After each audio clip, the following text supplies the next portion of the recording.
It's been 56 years since my own graduation. In 1963, this university was known as Mankato State College. Since then, the name has changed twice, and the campus has moved up the hill as well. I never stood here as a student,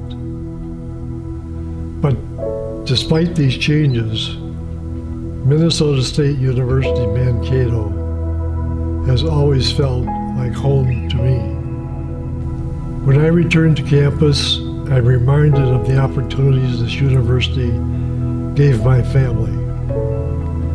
My mother earned her degree here in 1930.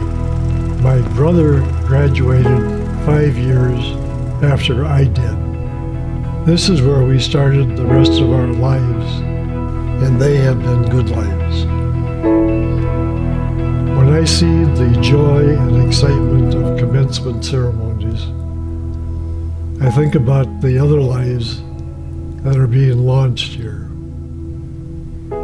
These are our future teachers, engineers, and scientists. They will be our police officers, our social workers, and our caregivers. They might be judges, senators, governors. Collectively, they will have power to change the world. I have thought often about the impact this university has had over the past 150 years. But as I watch these graduates celebrate with their families and loved ones, I can't help but think about the impact it will have in the years to come as well. And I'm hopeful that those who are taking their big ideas in the world today, here's to the next generation of Mavericks.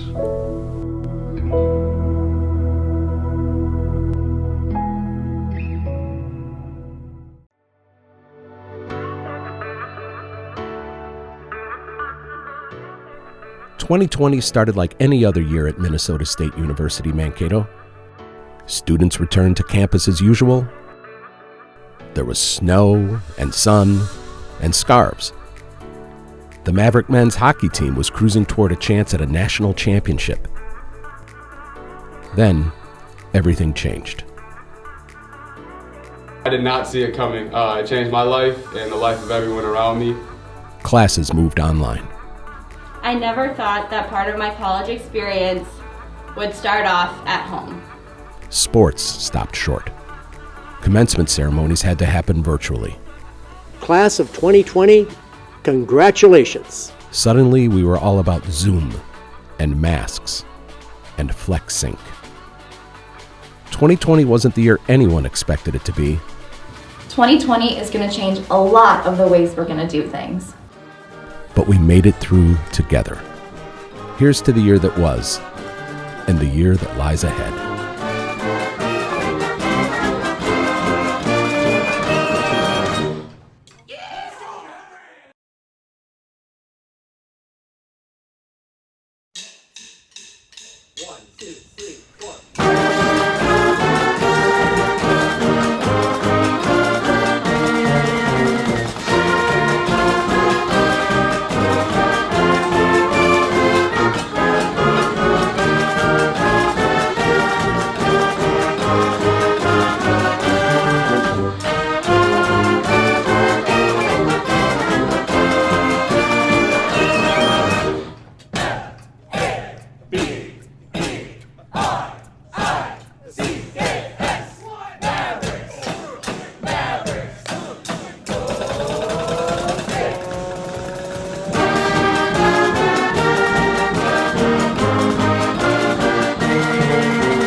My name is Daryl Hensey. I was a student at Mankato State from 1961 to 1965.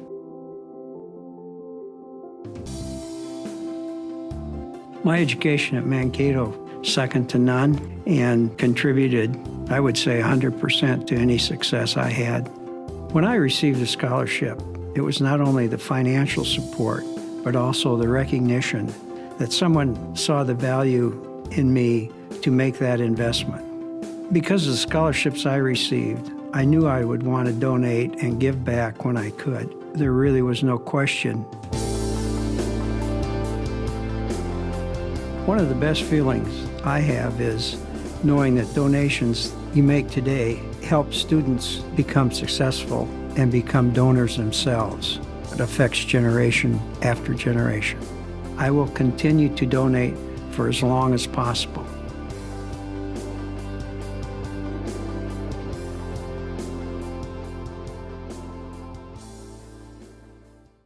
My Maverick moment happened when I toured campus for the first time. My tour guide was great and campus was beautiful. Since coming here, I have discovered many Maverick moments. Like with the instructors. The instructors love what they're doing and they want to help every student succeed. Being a Maverick is unbelievable. The school's spirit this year is through the roof. Maverick athletics are doing great, and you can definitely tell that by the atmosphere around the campus community. And those are my Maverick moments. What are yours going to be? My Maverick moment was realizing that I needed to change my major to marketing. I was sitting in my first ever marketing class, and I realized that marketing is my passion. I have a very outgoing and friendly personality, and I love to meet new friends, which is why I see marketing to be fitting for me. My dream is to one day work for a professional sports team in their marketing department. I realized that I can combine both my love for sports and marketing for a profession. And that was my Maverick moment. I'm Minnesota State Mankato graduate Darren Cotter, and I had a big idea. Use my technology skills and passion for entrepreneurship to build a successful internet marketing company. When I was a student in Mankato, I started Inbox Dollars in my dorm room, and today it's grown into a thriving business. Now I can use my expertise to mentor and invest in other Minnesota tech companies, helping them turn their big ideas into fast-growing businesses. Big ideas, real-world thinking. Minnesota State Mankato. Go further at mnsu.edu.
I'm Minnesota State Mankato graduate Darren Cotter, and I had a big idea.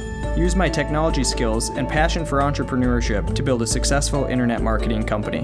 When I was a student in Mankato, I started Inbox Dollars in my dorm room, and today it's grown into a thriving business. Now I can use my expertise to mentor and invest in other Minnesota tech companies, helping them turn their big ideas into fast-growing businesses. Big ideas, real-world thinking. Minnesota State Mankato. Go further at mnsu.edu. I'm Larissa Schulich, a Minnesota State Mankato student, and I have a big idea. I want to be among the few women who have a cockpit view of the world. My dad has his pilot's license. He inspired me to put in the hard work necessary to fly commercial planes. Now, with the guidance of my professors and thousands of hours of expert training, my big idea is becoming a reality, one flight at a time. Big ideas, real world thinking. Minnesota State Mankato. Go further at mnsu.edu. Good evening, Mavericks. My name is Brian Zins, and I'm the Director of Alumni Relations here at Minnesota State University Mankato. On behalf of University President Richard Davenport, Alumni Board President Randy Reichert, and the whole Minnesota State Mankato Alumni Association, welcome to the first ever Main Street Mavericks event. This is going to begin a series that will highlight alumni-owned businesses with fun and meaningful events where alumni can come together to connect with their alma mater and, of course, with each other. The Alumni Association cannot wait to see you at future events, especially once we can safely gather together once again. We begin the Main Street Mavericks series tonight with a virtual tasting and a tour of the Mankato Brewery. Owner Tim Tupy is a 1991 graduate of Minnesota State Mankato, and it's my pleasure to introduce him to you at this time. Come with me.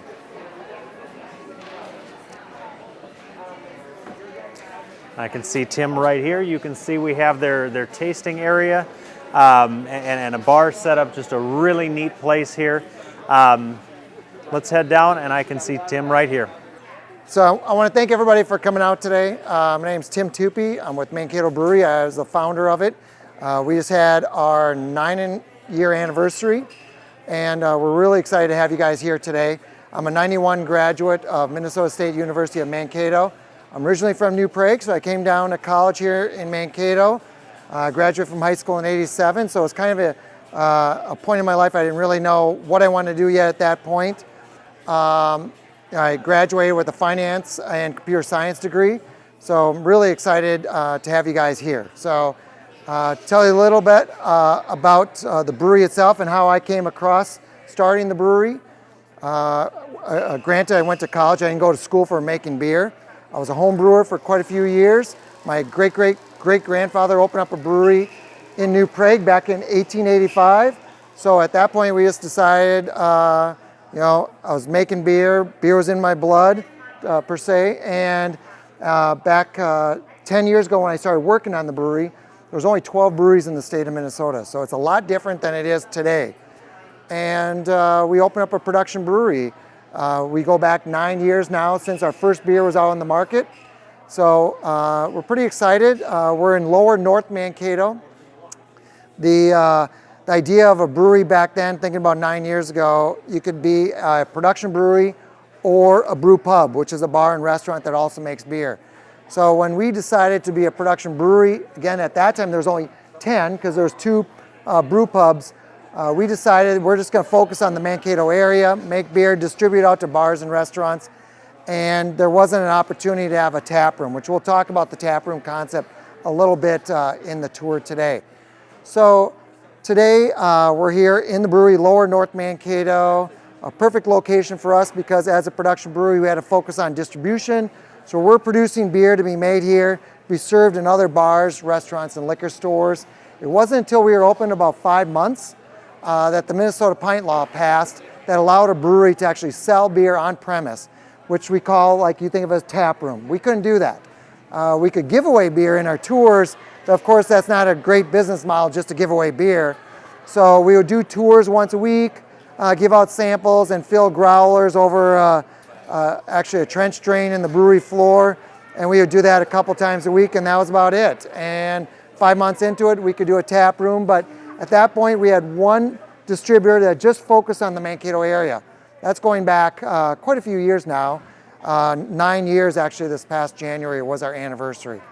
So before I kind of get into a little bit more about our distribution and who we are as a brewery, I kind of want to talk about making beer. So in making beer, it's important to know that there's 6 elements of brewing science. There's water, as you can imagine. There's malted grains, as we'll talk a little bit about that. There's hops that's in there, and then there's yeast. Those are those 4 key ingredients. The 5th element would be the brewer, him or herself, and that 6th element would be fire and heat. So those are kind of the ways I want to talk about our tour a little bit. Water, we're dealing with North Mankato water. It's a higher iron type that we have to deal with. So most breweries that you see today, they deal with reverse osmosis or high filtration. So we filter the water out. We can add different minerals or salts and things like that in that brewing process. Behind us here, we're going to look at up above is going to be our grist hopper. So that hopper right up in that area, once you actually mill the grain, it's called grist. So we have a mill or an auger system that delivers it up into that. So each brew that we make is 15 barrels. So 15 barrels is about 500 gallons of beer. Think of it that way. It's pretty close. So 31 gallons per barrel. This guy right here is a mash lauter tun. So I can open this up and you can see nice stainless steel slots in the bottom of this. So the grain creates a bed in this area right here. It's kind of a screen like if you'd make coffee or tea. So in that process, we mash that in. It's kind of like making a beer porridge at that point. We're converting the starches over to sugars, and those sugars is what we need in that fermentation process because the sugars are what gets converted over to alcohol. This is the nickel tour of the brewery. So we kind of, this process right here, we mash and then we transfer it over to the brew kettle. So you can kind of see the brew kettle right here and the vent stack that comes out. Everything's steam operated. So at this process, the first part might be an hour in mashing in. We transfer it over. We go to a boil. That might be an hour. Each beer has a different formulation for the recipe for how long the boil is. You might be adding hops or different things into the beer at that point. The longer you boil the hops, the more bitterness you get out of it. So right at this point, it's called wort still. You don't call it beer until there's actually alcohol, and you don't get alcohol until you introduce yeast into the beer. So at the end of the boil over here, we're going to transfer through what we call a heat exchanger. So this heat exchanger, we use cold water, which you call liquor in the brewing process.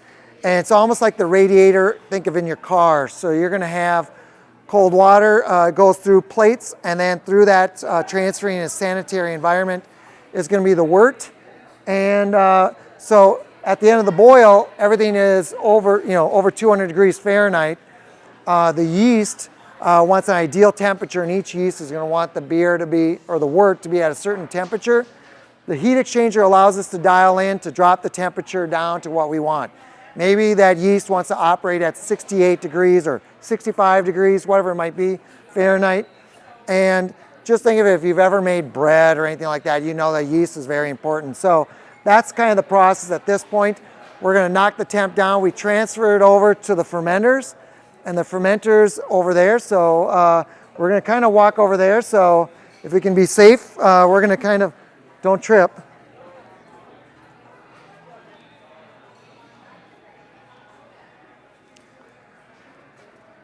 So at this point over here, you can see these are our fermenters. So we started with just 3 fermenters. Actually, those are our first 3. If you remember, if you're good at numbers, I talked about 15 barrels per brew. So it takes 2 brews to fill these guys. They're 30-barrel fermenters. So as the beer, the wort gets transferred over here, at this point then we introduce the yeast. Yeast is, it's living. What yeast likes is, for healthy yeast anyway, it consumes the sugars. All we're really doing in that first stage is converting the starches that's in the barley over to sugars. The sugars themselves now reside in the wort, and as we add yeast into it, the yeast will consume the sugar It has two byproducts. CO2 is the gas, and alcohol is going to be also, and that will be contained in that liquid solution. So now we can call it beer.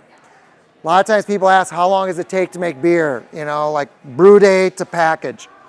Depends on the beer. Sometimes it might be a couple weeks. It might be upwards of 6 weeks, depending on the beer itself. The yeast is now going to be residing in that tank. It's going to sit in there, eat the sugars that's in the beer. You know, again, it's different for each beer. We test it every day. One question a lot of times people ask is, how do you know how much alcohol is in it? So the sugars that we talked about from the barley, so we get that actually, most of the barley we actually get is from Rahr Malting, which is in Shakopee, Minnesota.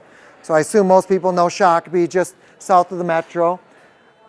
We mill it, and that barley is a malted barley. That process goes through a germination process. All you're really doing is creating those complex starches, converting them over to simple starches. So when we have it, the heat, as we make that barley porridge or tea, if you think of it that way, and the wort that's over here, we now have converted these starches to a sugar. And you take that original gravity of the sugar, basically the density of sugar that's in that wort, and now we add the yeast to it. So day one, it's going to read a certain level. At the end of the 2 weeks or 3 weeks, or whatever it might be, and that density, based on that sugar level that's in there, that delta is going to tell you how much alcohol is in there. Because as the yeast consumes the sugars, again, it creates CO2 and it creates alcohol. So the higher the sugar level, and you bring that down, is going to increase that alcohol. So some of our beers might be 4%, 4.5%, but we may also have beers that are 12% that we have on tap and we sell. So you have to start with a higher sugar level before you can get it in there to that final gravity for that sugar level, that density that's in there, to give you the alcohol that's in that beer. So the beer is going to be in here. We do a lot of our sample packs, beers that might be in there, our hazelnut porter. Sometimes you have our Cato organ grinder beers that are in this. I'm going to swing around these tanks over here. These are, we call our Mad Butcher tanks, but these guys are obviously bigger. So we have 60 barrels. So it takes 4 of the original brews to fill up one of these guys. And so if you think of it, people ask like, well, what is 60 barrels? You're talking right around 2,000 gallons, so about 810 cases of beer if you're talking 12-ounce cans, or 120 half-barrel kegs. Similar to like this guy right over here. As you can see, this is a traditional size keg, 15.5 gallons. So, but at the end of this, now the beer is ready. So we take the beer, now it's, of course it's beer. We're gonna make sure it's ideal temperature, carbonation at this point, and then we're gonna transfer it over to the cellaring or the packaging area. So that's kind of the final stage that we're gonna look at it. These guys over here, we will take then the beer. We're gonna make sure the temperature is right, carbonation is right. We're gonna take this beer, get it ready, usually the day before, and then we will make it ready, ready for packaging. Packaging wise, it's a pretty simple process. Straight over here, we're filling kegs. So it's similar, we clean the kegs, wash them, rinse them, sanitize them, pressurize them with CO2. And then it's based on a weight scale, so we fill the kegs. That's a simple process. Obviously, during COVID and the shutdown, that was the tough part. That was 70% of our business. So overnight, 70% of our business was shut down because of the bars and restaurants closed. We did sell, obviously, more packaged beer. Tough part is the margin is twice as good on keg, as you can imagine, because you already own the kegs. Canning operation, and hopefully you guys can get a good view of this. We depalletizer, we have cans that are up over there. They come down, rinse, sanitize, and then they go into the feeder, and then they're filling into this machine right over here. And we fill 5 at a time. So it's roughly a case and a half every minute is what we can do. So that gives you kind of an idea. So you can quick do the math. If you add 800 cases of beer, it's a long day. So, And I don't know if you can kind of swing around, if you guys can kind of come around over here.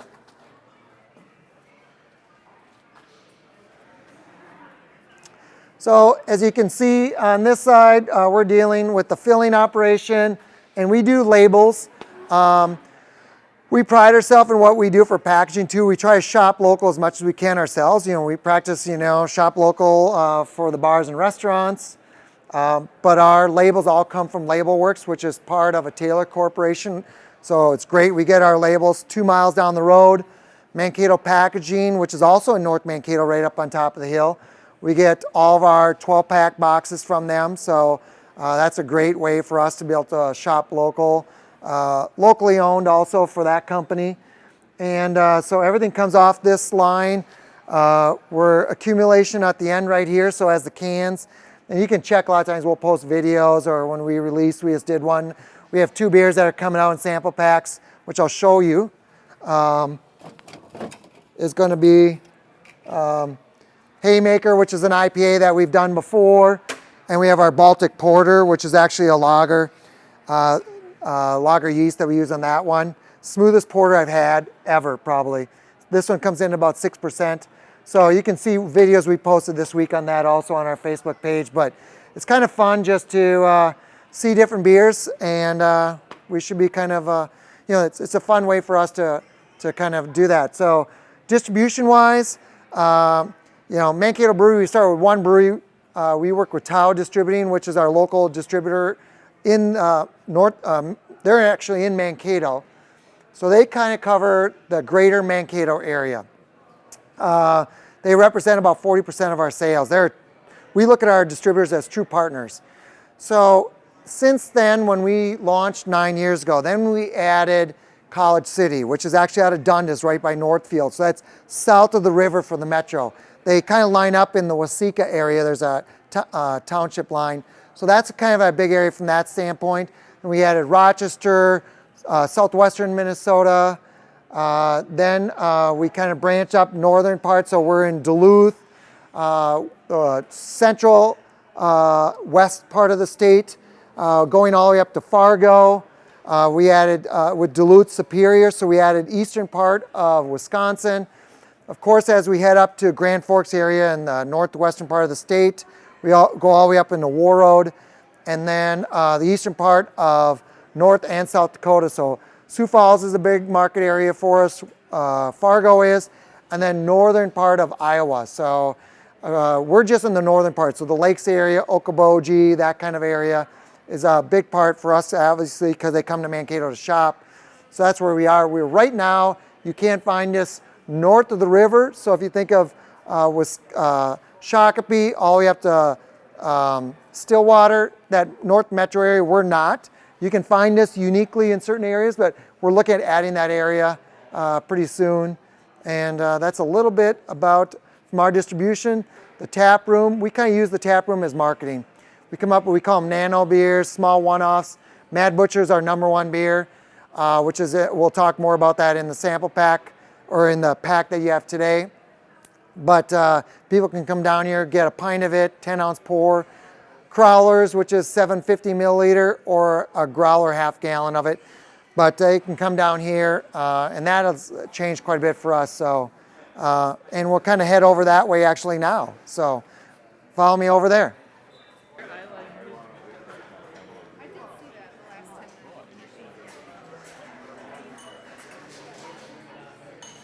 So the tap room we have is right behind here.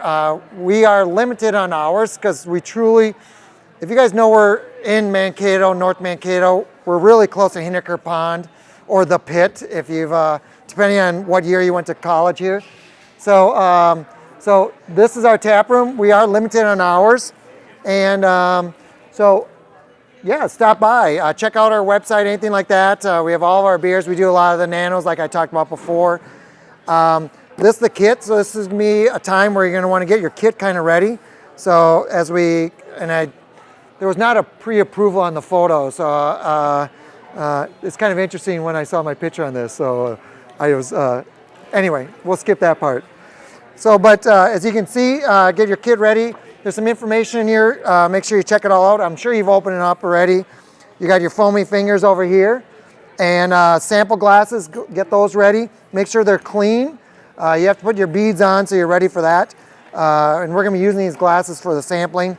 And we'll talk more about the beers, but Cato is an old beer style that we kind of picked off a brand back when Mankato Brewing Company closed back in 1965. So that's kind of our throwback beer, light German Helles lager for the people that are looking for a good transition craft beer.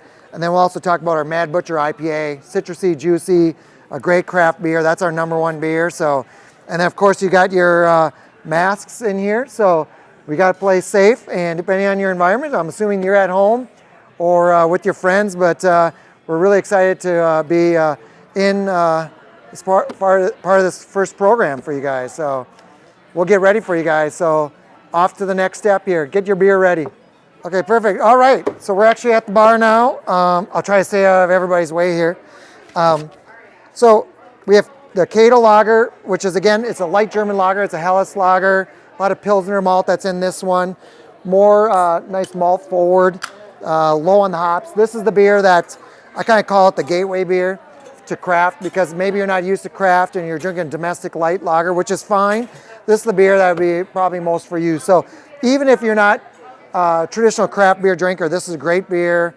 Look for light German lagers. A lot more breweries are now doing lager beers, so I encourage you to check out what your local craft brewery is doing for lager beers. Because it's lighter in style, it's actually a beer that the brewers love to make because it's sometimes harder to make too. So this beer itself, as you can see, great light color, easy to drink, perfect time for a year round. Of course, it's summer crushable, and there's gonna be plenty in there if there's 2 of you. Depends on how many people you have with your group. So, and I'm assuming everybody is being responsible. So, oh my God, yes. So that's the Cato Lager beer. That's one we're very proud of. It has a lot of history to the area, and we're super excited always. We brought that beer back probably about 6 years ago, 5-6 years ago. It'll be 6 years this summer. And we are super excited because that was our first lager that we actually produced. And then Mad Butcher. A little history about this beer. Mad Butcher, Jacob, one of our brewers, his dad actually had passed away. So the butcher, the Mad Butcher, is his dad. Tonka, Iowa is where they're from. And he said, if I was to brew one beer with my dad again or drink one beer, this is the beer I'd want to do. We did a release at All Pints North, which a lot of the craft beer fans, they've been there, so they know that event.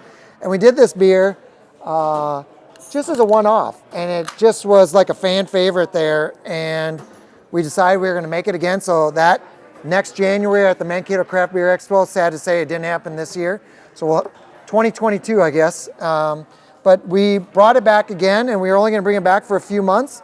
Fast forward about 4 years, it's our #1 beer.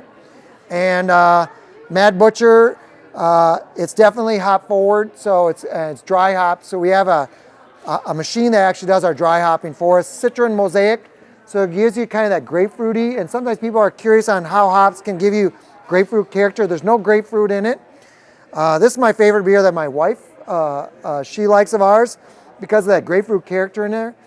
The oils that you find in the hop resin there is going to give it that almost like the zest of a grapefruit that's in there. So that's Mad Butcher, Citron Mosaic on the hops on there. So enjoy this one. Oh my God. And this is my favorite. The hops we get, again, a lot from RAR Malting. Brewer Supply Group is their retail arm out of Shakopee. They'll get us the hop, the malt and hops. A lot of that in the Cato comes right from Germany. A lot of everything here is from the U.S. The Yakima Valley, where a lot of the hops come from under contract. So we're always working with them in order to make sure that we can, on contracts every year. So anybody who deals with contracts and the farmers out there, I grew up on a farm in New Prague. So they know it's a unique process just to make sure that we have all the ingredients that we forecast for the year. Of course, we hope 2021 will be a lot better than 2020, but I hope you guys really enjoy these. So I sure enjoy sampling here with you guys. It's hard to believe graduating 30 years ago and from Mankato. When I graduated, I thought I was going to be just getting out and I was going to live in the metro.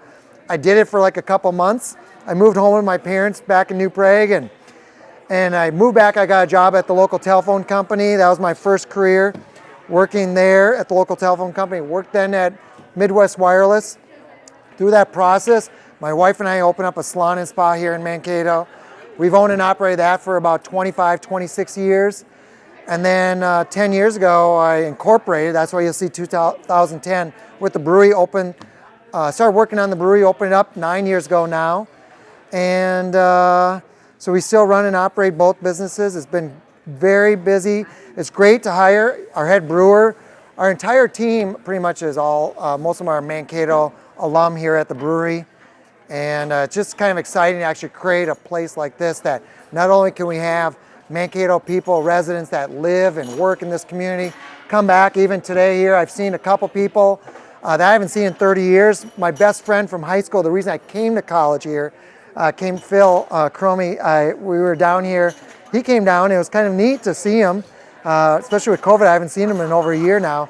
Just to have people down here come visit, hang out. It's really cool. And his daughter now goes to college down here. So it's really neat to see alumni, not only their kids, I think of like grandkids and that potential to come down here. And I love it, the fact that Mankato has so much to offer. So I appreciate everybody here today joining us.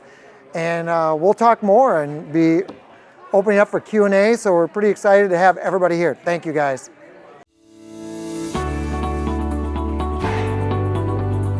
For more than 150 years, Minnesota State University Mankato has been helping students turn their big ideas into reality through wars, depressions, recessions, and pandemics.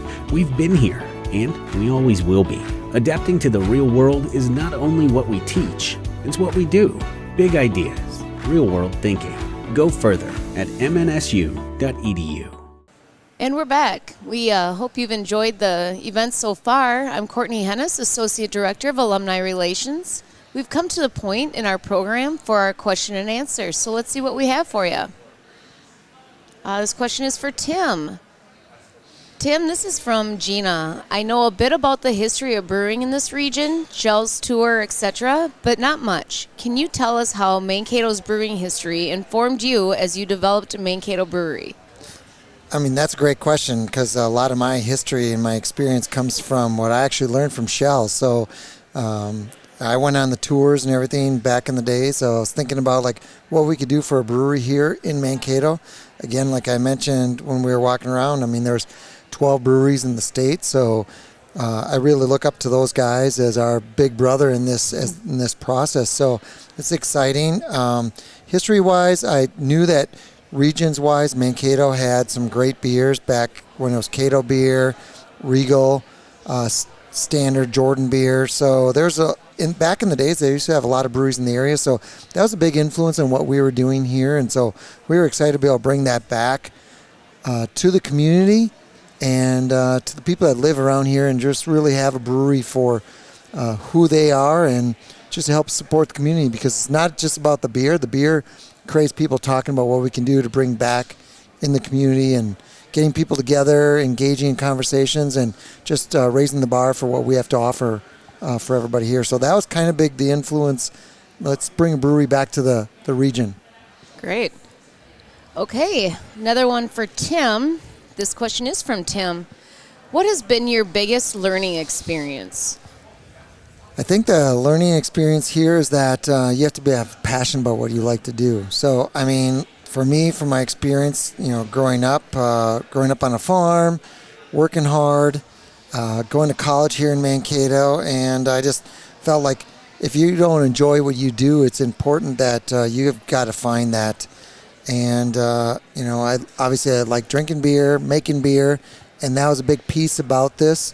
Utilizing the team. I mean, we have so many people here that actually graduated from Mankato, from the university, and it's just exciting to get us all together. And, even you guys being down here today is a big, reward to us to know that what we went to school for. I mean, a lot of us didn't go to school to make beer. So you think about everybody's in sales no matter what you do. So that's a big part of what we're doing now, is saying, how do we focus on giving back to our community, but how do we use our skills that we've learned over the years on how do we grow this brewery.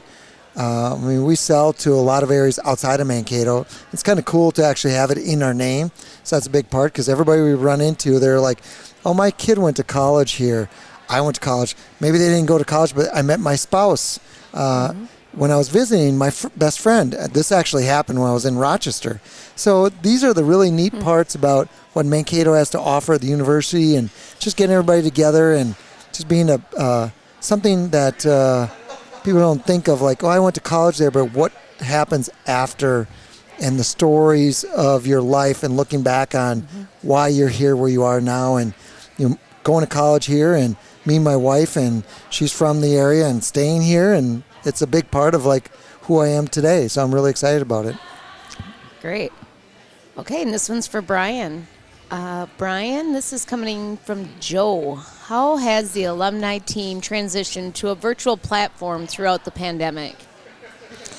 Well, that's a good question. Obviously, it's not where we hope to be. It's not where we prefer to be. I mean, we're an operation that kind of thrives on large in-person gatherings, alumni getting together at various things that are special to them, and that's the one thing that we really can't do right now.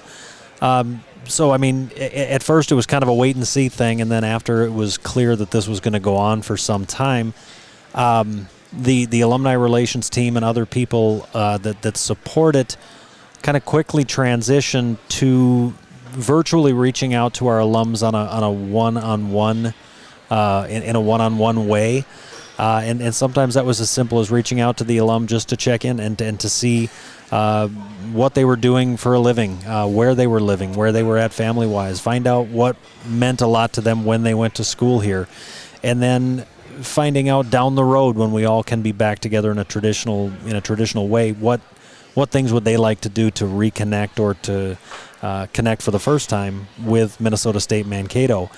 And then, as our students transitioned into distance learning and things like that, we've had opportunity to bring alums into the classroom if they have something to offer a class professionally to join the class via Zoom and provide some insight and expertise.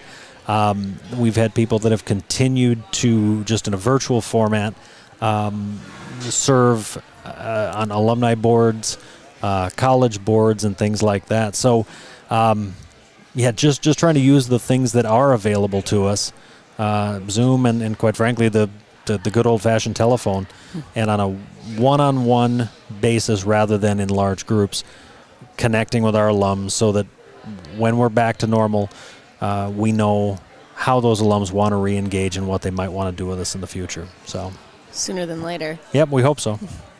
Great. Okay, and we have time for one more for Tim. This is coming in from Marie. I love the can designs. Do you use local artists? How did you find them?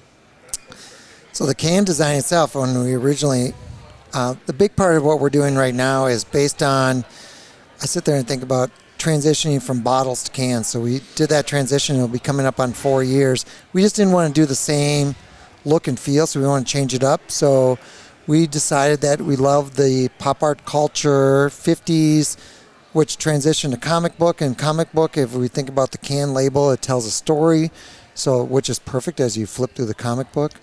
So we chose to follow that comic book vibe.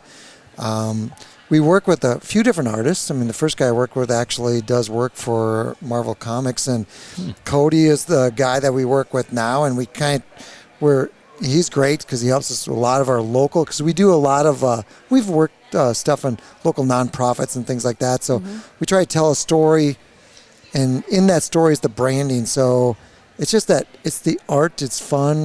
We've done stuff with the local Mankato Art Foundation, and we're always trying to use the image of that individual. So if you follow the comic book, and in our story, we have the image on the top left corner tells that who the character is. Let's say the Mad Butcher, and then to the right, as you follow around clockwise, is going to be a story about it, a sub feature image about it, and then the elevator speech about the beer, because we want to tell you like what's the profile of the beer for taste and alcohol and bittering of it. And so it's, we've always felt like art and pretty much everybody here is somehow involved in art, from music and that type of side, entertainment, theater. So we're really interesting group here if you get to know these guys.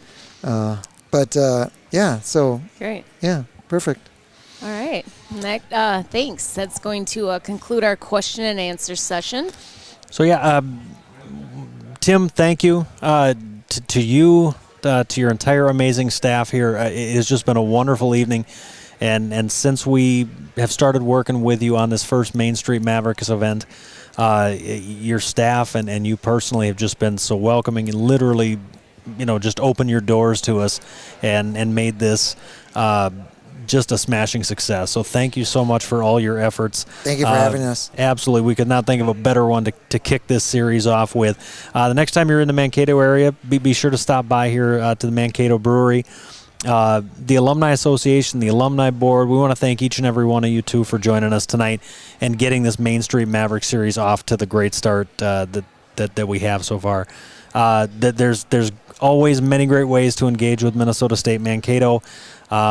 Pandemic aside, there's still ways to stay involved, and we hope it's not too long before we can see you all again. That will conclude our event for the evening. Take a minute, stretch your legs, walk around a little bit, but remember, your 4th-ranked Maverick men's hockey team is taking on Bowling Green tonight, 6:07 p.m., right here in downtown Mankato. You can tune into KTOE AM 1420, KTOE.com if you want to listen. You can follow the live stats at msumavericks.com. And as Tim pointed out when we were talking earlier, if you're so inclined and able, many of the local establishments here in the Mankato, North Mankato area, will be playing the game on their TVs, and Absolutely. You can go have some Mankato Brewery products at some of these places. I was just down Front Street today, and a lot of them, they're all ready for the game's going to be on, and serving some Mankato beer. Absolutely. So, if you're able, head down and check one of those places out. But thank you again for being here. Thank you, Tim, for all that you've done for us. To all of our Minnesota State Mankato alumni out there and our supporters, have a great night. Stay healthy, and remember, it's great to be a Maverick.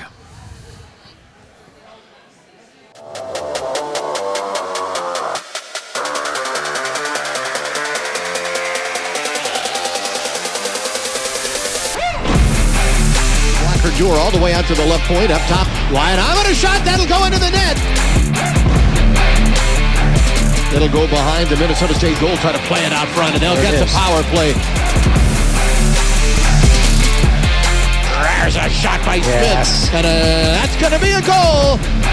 Mavericks tried to tap it, and puck still loose, and it's knocked in by Walker Jewell.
Maverick Nation, please welcome to your screen, the Maverick Machine. Hope is a word that we've held close in a year that has been anything but normal. We miss Maverick athletics, our community events, and much more. But with this performance, we want to bring you hope, featuring music by Lizzo and from the hit musical Hamilton. From our favorite campus spots, dorm rooms, apartments, and locations across the country, sit back in your own home and enjoy the Maverick Machine.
The Maverick Machine is under the direction of Professor Michael Thursby, drumline instructor John Carrolls, and color guard instructors Brittany Skrock and Markel Farnsworth. Please follow us at MNSU Machine on Facebook, Twitter, and Instagram. It's great to be a Maverick.